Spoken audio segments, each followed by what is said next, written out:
সম্প্রচার করা হচ্ছে আইন বিষয়ক অনুষ্ঠান ল অ্যান্ড অর্ডার। পরিচালনা নাহিদ রহমান ও Lobi Rahman. Human and humanity. Crime and criminal. Judgment and justice. Law and order.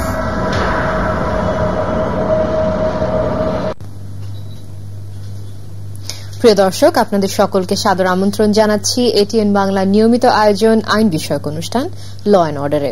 সাথে আছি আমি অ্যাডভোকেট মাশরুফা হোসেন। আমাদের আজকের আলোচনার বিষয় নারী ও শিশু নির্যাতন দমন আইন। এ বিষয় নিয়ে আলোচনা করবার জন্য আমাদের স্টুডিওতে আজকে উপস্থিত রয়েছেন mister Zakir Hossain Bhuiyan, advocate, supreme court of Bangladesh. প্রিয় দর্শক, আমাদের আজকের বিষয় নিয়ে যদি আপনাদের কোনো প্রশ্ন থেকে থাকে তবে টেলিভিশন স্ক্রিনে দেখানো টেলিফোন নম্বরগুলোর মাধ্যমে আমাদের কল করতে পারেন। তবে যথাসময়ের মতো অনুরোধ করব বিষয় সংক্রান্ত প্রশ্নে আপনারা করে থাকবেন এবং প্রশ্ন করবার সময় আপনাদের টেলিভিশনের ভলিউমটি কমিয়ে রাখবেন। আপনাকে অনেক ধন্যবাদ আমাদের স্টুডিওতে আসার জন্য। ধন্যবাদ।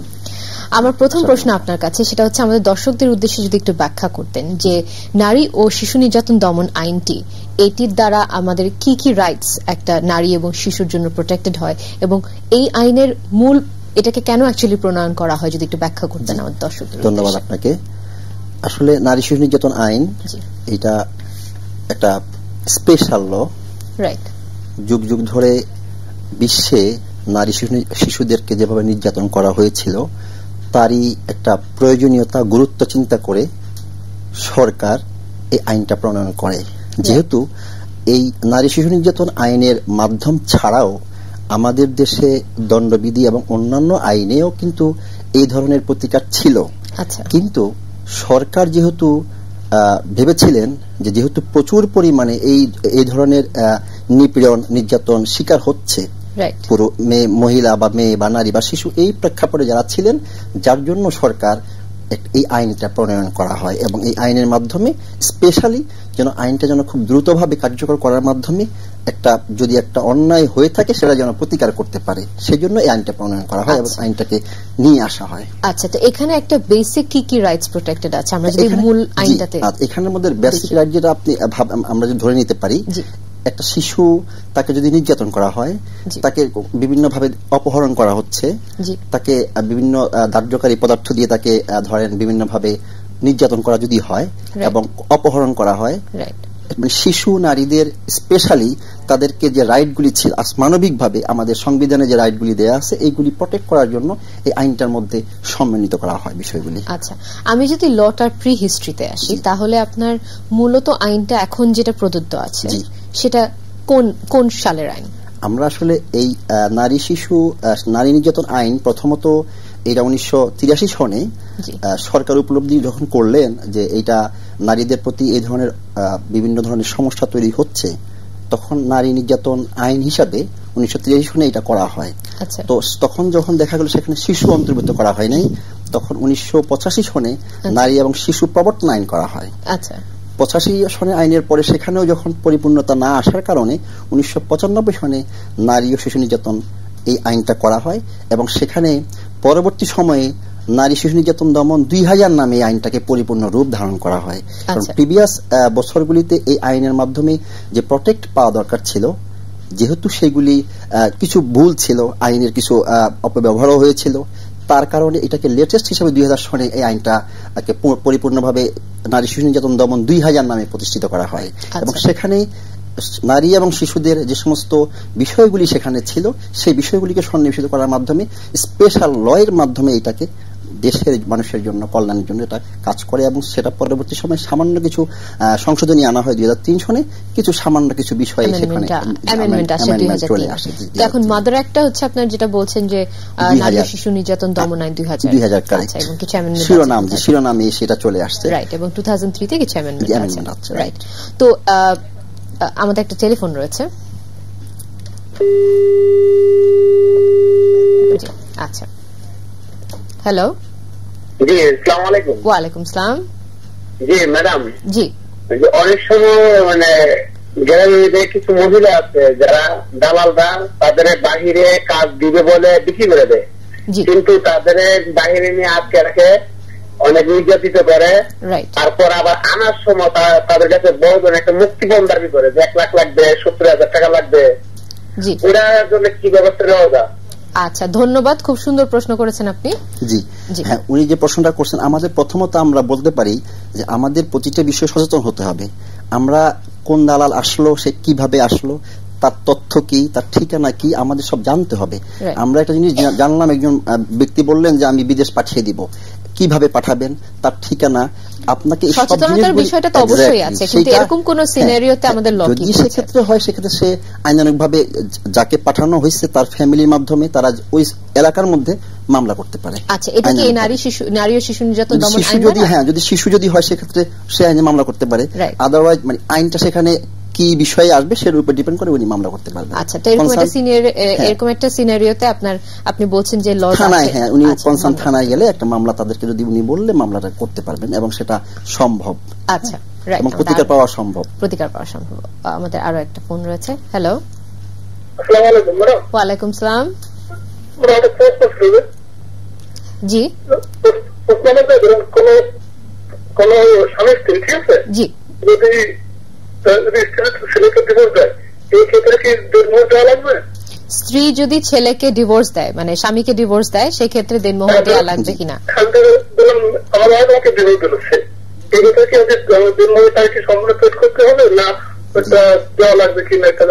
আচ্ছা, ধন্যবাদ আপনার প্রশ্নের জন্য।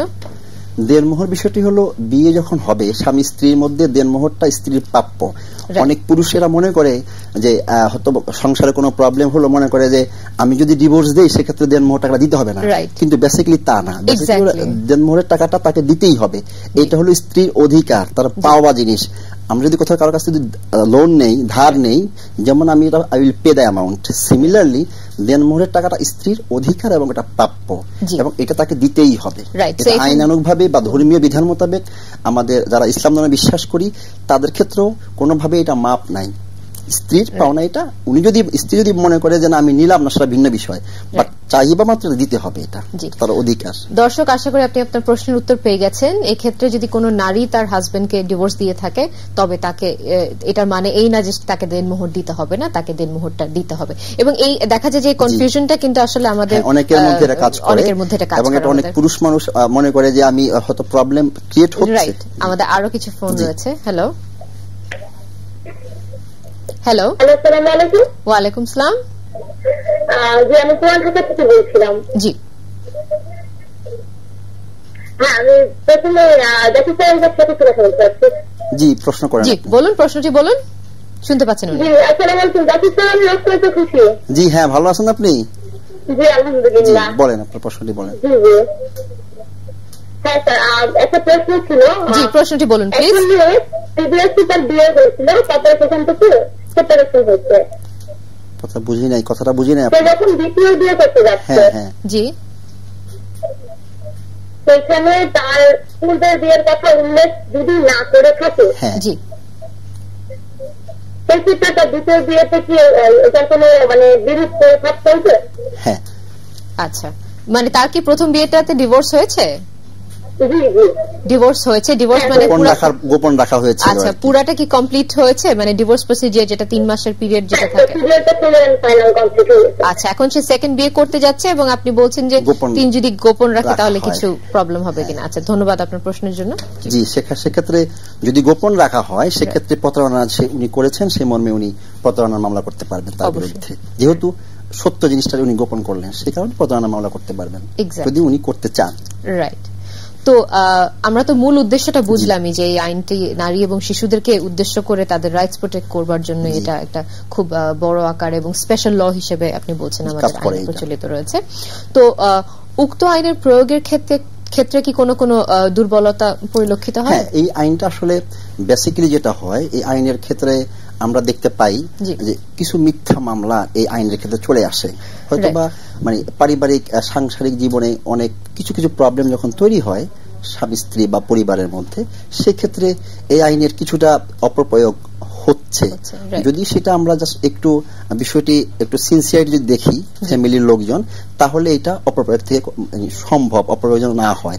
কিন্তু অপপ্রয়োগ হচ্ছে। এটা বেসিক্যালি সামান্য বিষয়গুলি নিয়ে যখন একটা দুইজনের মধ্যে বা ফ্যামিলির মেম্বারদের মধ্যে মিসআন্ডারস্ট্যান্ডিং হলেই কিন্তু কি একটা মামলা করে দাও। এই প্রবণতাগুলি চেঞ্জ করতে হবে। এই প্রবণতাগুলি চেঞ্জ করতে পারলে সেক্ষেত্রে এই মামলার যে জট আমরা দেখতে পাই 30 লক্ষ 35 লক্ষ মামলা পেন্ডিং, এই কাজগুলি তো হয় না। বেসিক্যালি এই জিনিসটা দেখতে হবে। আরো কিছু ফোন আছে। হ্যালো, আসসালামু আলাইকুম। ওয়া আলাইকুম সালাম।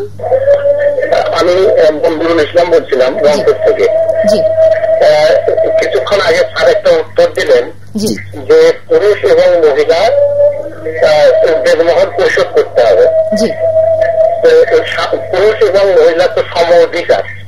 আমি পুরুষ হয়ে কেন আমি দেনমোহর দিয়ে এক মেয়েকে বিবাহ করবো? স্যার এইটার উত্তর দেবেন কি? জি জি, আমি দিচ্ছি। ধন্যবাদ আপনার প্রশ্নের জন্য। পুরুষ এবং মহিলা দুজনের সম অধিকার দাবি করতেছে, তা আমি কেন পুরুষ হয়ে তাকে দেনমোহর দিয়ে যেখানে আসলে সম অধিকারের বিষয়টা তো আর এখানে এক জিনিস না। এটা তো ম্যারেজটা একটা contract according to Islamic law, আপনার একটা ইসলামিক শরিয়া মোতাবেক এটা একটি কন্ট্রাক্ট, রাইট। তো এখানে সম অধিকারটা ভিন্ন জিনিস। সম অধিকারটা আমরা বলছি যে আমাদের কার্যক্রম বিভিন্ন পরিধির ক্ষেত্রে আমরা সম অধিকারের কথা বলছি, কিন্তু যেহেতু এটা ইসলামী ধর্মের বিধান মোতাবেক এটা একটা সিস্টেম না, এবং এটা সিস্টেম, এটা যে প্রশ্নটা উনি করলেন এটা তো একটা কন্ট্রাক্ট, এবং একটা নারী যখন তার সবকিছু ছেড়ে একটা পুরুষের সাথে ঘর করতে আসে, না ধর্মীয় মোতাবেকও যদি আসে, তার সাথেও যদি আমি এটাকে কন্ট্রাক্টের সাথে হিসাব করি, যে একটা কন্ট্রাক্ট কিন্তু একটা কিছুর এক্সচেঞ্জে হয়, একটা কনসিডারেশন দিতে হয়। তো এখানে কিন্তু একটা মানুষ যখন, একটা পুরুষ যখন একটা নারীকে বিয়ে করছে, সেই নারী যে সম্মতি দিচ্ছে তার সাথে একসাথে ঘর করার, সেটা কনসিডারেশন হিসেবে দেনমোহরটা একটা চলে আসে, সেখানে কনসিডারেশন চলে আসে। কিন্তু দেনমোহরটা এটা একটা মানে একটা কাস্টমস একটা বিষয়, এবং এটা রাইট, একটা রাইট। যেমন একটা হাজবেন্ডের অ্যাকর্ডিং টু দ্যাট ল, মানে যেটা একটা হাজবেন্ডকে তার ফুড, শেল্টার, ক্লোদিং প্রোটেক্ট করতে হবে, এক্স্যাক্টলি সেরকম ভাবে এটা আসবে। এখানে মানে সমান অধিকারের বিষয়টা কিন্তু এখানে আসবে না। আমরা আশা করব আপনি বিষয়টি বুঝতে পারবেন। জি, আমাদের আরো একটা ফোন রয়েছে। হ্যালো, হ্যালো, হ্যালো, ওয়ালাইকুম সালাম। ম্যাডাম, আমি জি, বলুন প্লিজ, আপনার প্রশ্নটি বলুন। আর আপনার ভলিউমটা একটু কমাতে হবে। জি ম্যাডাম, আমি জুনের 24 তারিখে বিয়ে করছি, তাপসের একটা মেয়ে। আচ্ছা, এখন মানে ওর সাথে আমি প্রায় 6 মাস মানে আর কি ঘর সংসার হয়েছে। এখন হঠাৎ করে ওর মা বাবা মানে আর কি আরেকজনের কাছে বিয়ে দেওয়ার জন্য মানে পায়তারা শুরু করছে। এখন আমার কাছ থেকে ডিভোর্স চাচ্ছে। আচ্ছা, এখন আমি ওকে রাখতে ইচ্ছুক, আমি ওকে রাখছি, কিন্তু এক্ষেত্রে মানে আমার কি কোনো আইনত কোনো আছে কিনা যে আমি ওকে রাখার মতো কোনো ক্যাপাসিটি আছে কিনা আমার, আমি ওকে অবশ্যই রাখবো।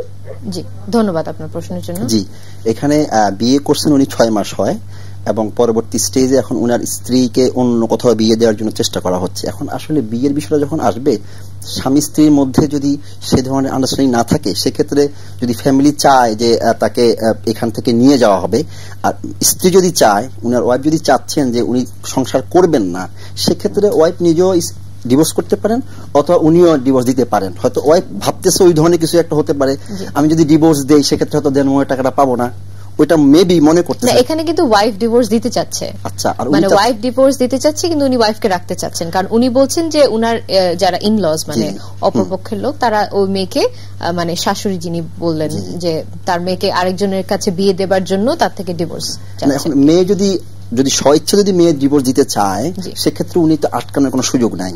রাইট, সেখানে এটা হলো তার মেয়ের যদি নাকি আমাদের কাবিননামার যে বিধানটা আছে, সেইখানে যদি নাকি তার বিয়ে ডিভোর্স দেওয়ার সেই কলাম যদি পূরণ করা হয়ে থাকে, 18 নম্বর কলাম, সেক্ষেত্রে সে ডিভোর্স দিতে পারবে। এখানে কোনো বাইন্ডিংস বাধ্যবাধকতা, রাইট, মেয়ের ক্ষেত্রে সেই ক্ষেত্রে সম্ভব। মানে আপনি জানেন যে ডিভোর্সটা তো ইলিগাল বিষয় না, এটা হলো হালাল একটা বিষয়, তবে নিকৃষ্ট যদিও কাজ। জি, আমাদের আরো ফোন রয়েছে। হ্যালো, হ্যালো,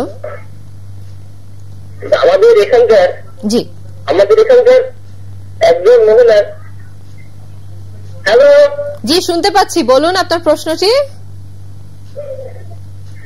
আমাদের এখানকার কেটে গেছে। তো আমরা যে বিষয় নিয়ে কথা বলছিলাম যে এই আইনের বিধানের আলোকে অ্যাকচুয়ালি কে মামলা করতে পারে, আমি যদি নারী ও শিশু নির্যাতন দমন আইন, আমাদের নারী শিশু নির্যাতন আইনের বিধানগুলি যেটা আমাদের মানে আইনের যে বিধানটা সেটা হলো রাষ্ট্রের দায়িত্ব হলো প্রতিটি নাগরিকের নিরাপত্তা বিধান নিশ্চিত করা। তো এখানে নারী শিশু নির্যাতনের ক্ষেত্রে হয়তো অনেক সময় কিছু সেকশন যে ধারাগুলি আমাদের এখানে জাস্ট মানে ফ্যামিলি রিলেটেড যে ধারাগুলি আছে সেই ধারাগুলির ক্ষেত্রে যদি সংক্ষিপ্ত যে কোনো ব্যক্তি, আমি যদি একটা বিষয় আমি সাফারার যদি আমি মনে করি আমি মামলা দায়ের করতে পারি এবং সেই মামলা যেই হবেন মামলা দায়ের করতে কোনো বাধা নিষেধ এখানে নেই। যদি ঘটনা হয়ে থাকে সত্যতা যদি থাকে সেক্ষেত্রে মামলা দায়ের কোনো বাধা নিষেধ নাই, যে কেউ মামলা দায়ের করতে পারেন যিনি এই ভুক্তভোগী যিনি হবেন। আচ্ছা, এবং তার হয়েও কেউ করতে পারেন, তার অভিভাবক হিসাবে অন্য কেউ মামলা করতে পারেন, সেক্ষেত্রে মামলা করার ক্ষেত্রে কোনো বাধা নিষেধ নেই যদি তিনি ভুক্তভোগী হয়ে থাকেন। রাইট, আমাদের আরো কিছু ফোন রয়েছে। হ্যালো, আসসালামু আলাইকুম। ওয়ালাইকুম আসসালাম। জি ম্যাডাম, আমার একটা প্রশ্ন। জি দেওয়া হলে, হ্যাঁ আবার বলুন। প্রেগনেন্ট অবস্থায় যদি প্রেগনেন্ট থাকে তাহলে কি আপনার যদি পাঠানো হয় ওই 3 মাস পরে ছাড়ান হবে না বাচ্চা হওয়ার পরে 3 মাস পরে ছাড়ান হবে? ধন্যবাদ আপনার প্রশ্নের জন্য। হ্যাঁ, ডিভোর্সের যদি প্রেগনেন্ট থাকেন সেক্ষেত্রে বাচ্চা প্রসবের পরে দেন 3 মাস তাকে অপেক্ষা করতে হবে, তারপরে এইটা আইনানুগ বিধান মোতাবেক এটা কার্যকর হবে। সো প্রেগনেন্ট অবস্থায় অ্যাকচুয়ালি কোনো ডিভোর্স কার্যকর হবে না, বাচ্চা প্রসব করার পরে 3 মাসের ইদ্যত পিরিয়ড অবজার্ভ করার পরে তার ডিভোর্সটা পুরোপুরি। সেটা সালিসি পরিষদ যেটা আছে, ধর্মীয় বিধান তো এক বিষয় আছে, সালিসি পরিষদের বিষয়ের মাধ্যমে যদি সেটা আপনার 3 মাস সেখানে রিসিভ করতে হবে, নোটিশ পেতে হবে, এই প্রসিডিং গুলি গেলে পরে সেক্ষেত্রে এটা কার্যকর হবে। আইনের বিধান যেটা। সুন্দর প্রশ্ন ছিল, কারণ এই কনফিউশনটা কিন্তু অনেক থাকে। Right, sorry. জি, তো যেটা বলছিলাম যে এই আইনের আলোকে আপনার মামলাতে জামিনের বিধানটা কি? জামিনের বিধানটা হলো আসলে আমরা যেটা দেখতে পাই এই সব মামলাগুলির ক্ষেত্রে মানে অনেক সময় ভুক্তভোগী যিনি থাকবেন তার তো অবশ্যই সে একটা মানুষ ভুক্তভোগী আছেন, তার সে কষ্ট পাবেই সে, কিন্তু যখনই একটা মামলা যখন দায়ের করা হয় এই মামলাটা 24 ঘন্টার মধ্যে কোর্টে প্রেরণ চলে যায়। সেটা কনসার্ন থানা অধীন থাকলে সেখানে সে কোর্টে চলে যায়। যাওয়ার পরে এটা আমরা দেখতে পাই নারী শিশু নির্যাতনের মামলা যদি নাকি এটা জিআর কেস, যেহেতু জেনারেল রেজিস্টার কেস হিসেবে যেহেতু এটা এন্ট্রি করা হয়, সেক্ষেত্রে কোর্ট যদি মনে করে যে এই মামলাটা এই ধারার সাথে সম্পৃক্ততা নাই, অনেক সময় সেকশন যে ধারা থাকে তার সাথে যদি সম্পৃক্ত না থাকে সেক্ষেত্রে কোর্ট জামিন মঞ্জুর করতে পারেন।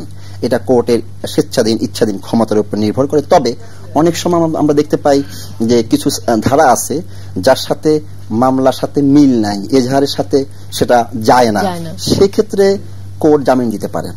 জামিন দিতে উনার সেক্ষেত্রে কোর্টের কোনো বাধা থাকে না, উনি সেটা জাস্টিফাই বিচার বিশ্লেষণ করে উনি জামিনটা মঞ্জুর করেন। অনেক সময় সেটাই হয় এবং এটা বেশিরভাগ ক্ষেত্রে কিছু কিছু মামলার ক্ষেত্রে যদি মিথ্যা মামলা যদি কোর্ট মনে করে যে বিষয়টা আসলে হয়তোবা এইরকম না, তো আইনের ব্যাখ্যা বিশ্লেষণে জামিন দিতে কোনো বাধা নেই, ম্যাজিস্ট্রেট কোর্ট জামিন দিতে পারেন। যদিও আমরা ডিস্ট্রিক্ট লেভেলের কিছু কোর্টে এই মামলাগুলি জামিন উনারা দিতে চান না, হয়তোবা বিভিন্ন আঙ্গিক হতে পারে, বাট জামিন দিতে কোনো আইনানুগ বাধা নেই। ধন্যবাদ। আমাদের আরো কিছু ফোন রয়েছে। হ্যালো, ওয়ালাইকুম সালাম। জি শুনতে পাচ্ছি, বলুন। জি আপনার প্রশ্নটি বলুন প্লিজ। হ্যাঁ ম্যাডাম, আমার প্রশ্নটি হলো যে আমার জি বলুন। আমার বোন তার সাথে আপনার রেপ করছে। আচ্ছা, এবং আমরা একটা মামলা হয়েছে, কিন্তু ওটা ভিডিও টিভিতে হয়েছে, ভিডিওটা ওখানে দেওয়া হয়েছে, কিন্তু ওখান থেকে আমাদের ভয়ভীতি দেখা যাচ্ছে অনেকভাবে, মানে ভয়ভীতি দেখায়, কিন্তু আমরা মানে তাদের সাথে পারতিস না। এখন এই জিনিসটা আমরা কিভাবে হইলে তাদের মানে একটা সূক্ষ্ম বিচার পাবো বা কি পাবো এটা আমি জানতে চাচ্ছি, কোনখানে দেবেন? আপনার কথাটা যে উনি মামলা, আপনারা মামলা করছেন? হ্যাঁ, আপনারা কি মামলা করেছিলেন? আচ্ছা, মামলা কি চার্জশিট হয়ে গেছে? সে মামলার কি চার্জশিট হয়েছে? 5 জন ছিল, 4 জন বের হয়ে গেছে, জামিন হয়েছে 5 জনের। জামিন হওয়া তো আপনার চার্জশিটও দিয়ে দিয়েছে। আচ্ছা, জি হ্যাঁ, এখন মামলাটা কোর্টে জজ কোর্টে গেছে কিনা? মামলাটা কি জজ কোর্টে গেছে? আচ্ছা জি, আচ্ছা আচ্ছা, ধন্যবাদ আপনার প্রশ্নের জন্য। যেহেতু উনারা জামিনে চলে গেছে, জামিনে যাওয়ার অর্থ কিন্তু সে খালাস পেয়ে যাওয়া না। জামিনে যাওয়ার অর্থ হলো সে পুলিশ এবং কোর্টের কাস্টডির মধ্যেই থাকবে বা বাইরে থাকবে। তো উনি উনার সাক্ষ্য প্রমাণ যদি উনি সেটা যে অন্যায়গুলি তার বিরুদ্ধে হয়েছিল, সাক্ষ্য প্রমাণের মাধ্যমে উনি উনার মামলা যদি প্রমাণ করতে পারেন যে ঘটনাটা যা ঘটছে তা, এবং সেটা বাস্তবতা যদি উনি নিয়ে আসতে পারেন, উনি অবশ্যই আসামিদের শাস্তি উনি পাবেন এবং কোর্ট সেটা অবশ্যই কনসিডার করবে।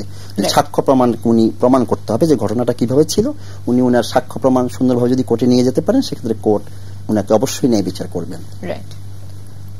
আমাদের আরো কিছু প্রশ্ন রয়েছে। হ্যালো হ্যালো ওয়ালাইকুম আসসালাম। ওয়ালাইকুম আসসালাম, শুনতে পাচ্ছি, বলুন প্লিজ।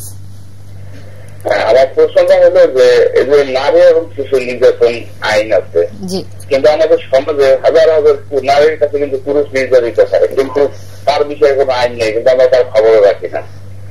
এবং এই বিষয়ে আইনের রাস্তা নিলে নারীকে অগ্রাধিকার আগে দেওয়া হয়, নারীর কথা আগে শোনায়, কিন্তু আসলে সত্যি মিথ্যা যাচাই হয় না।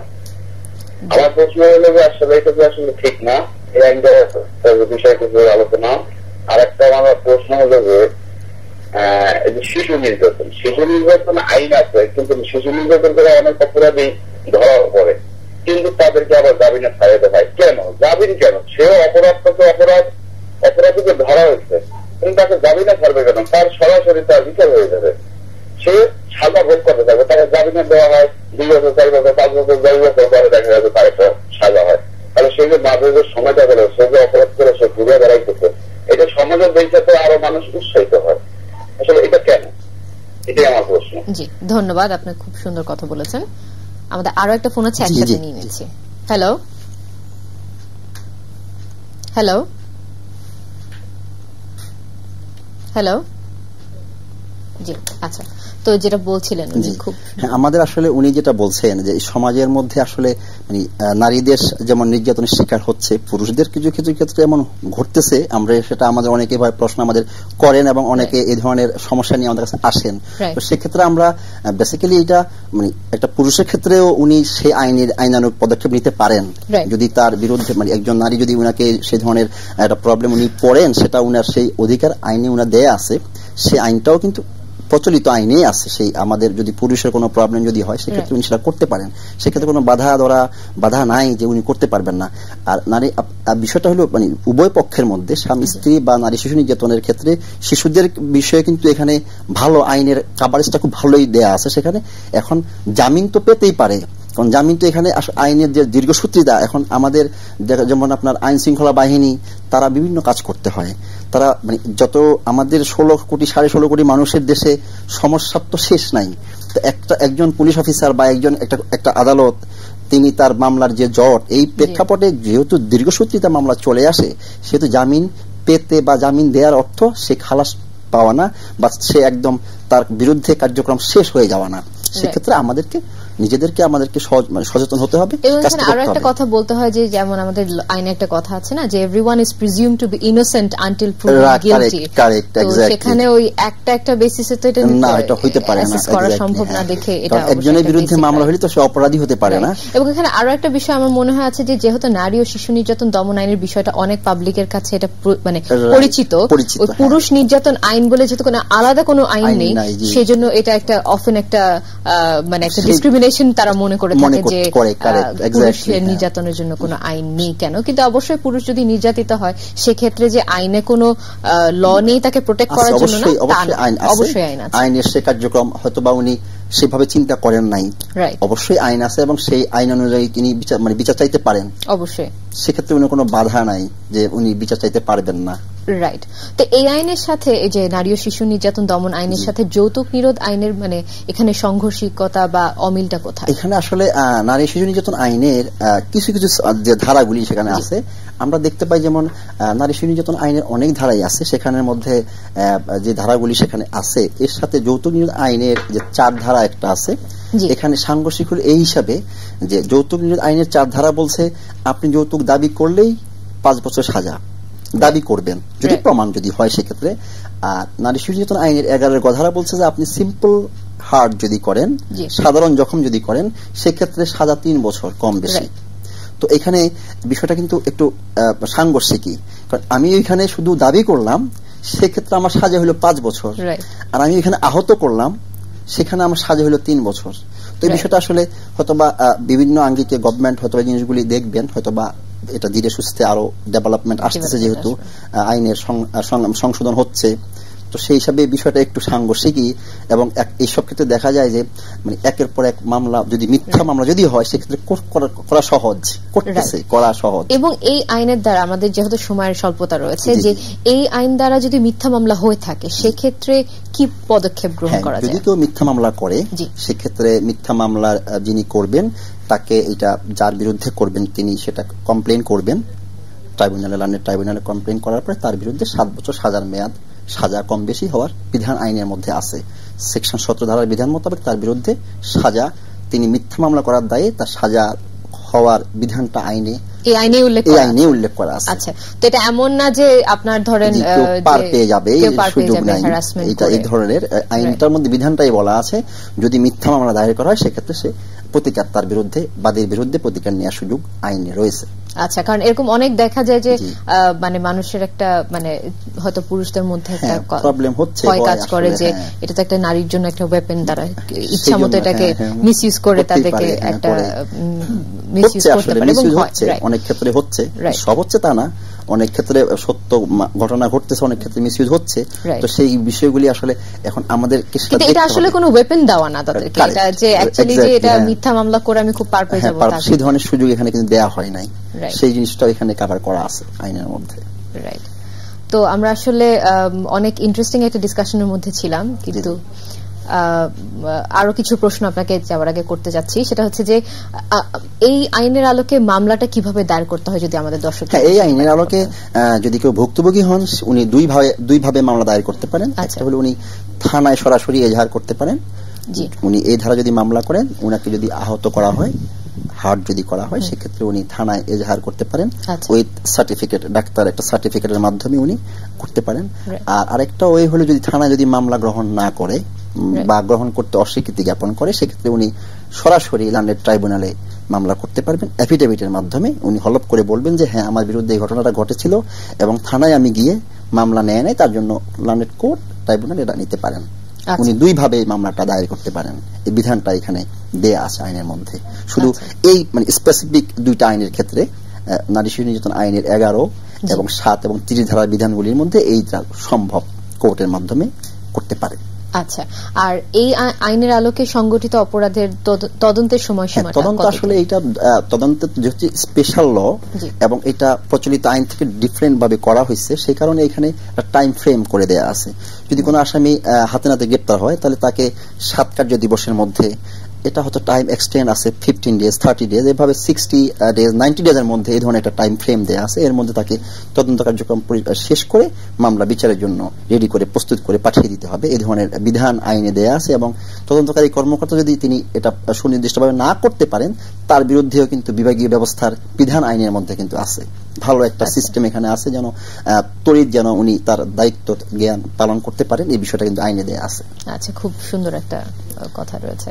তো আমরা খুব ইন্টারেস্টিং একটা ডিসকাশনের মধ্যে ছিলাম, কিন্তু সময়ের একদম শেষ প্রান্তে চলে এসেছি। আপনাকে আবারও অনেক ধন্যবাদ আমাদের স্টুডিও। আপনাকে ধন্যবাদ, এবং আপনারা যারা এখানে আছেন সবাইকে অনেক ধন্যবাদ। এটিএন বাংলাকে ধন্যবাদ আমাকে এখানে এই বিষয়ে আমন্ত্রণ করার জন্য।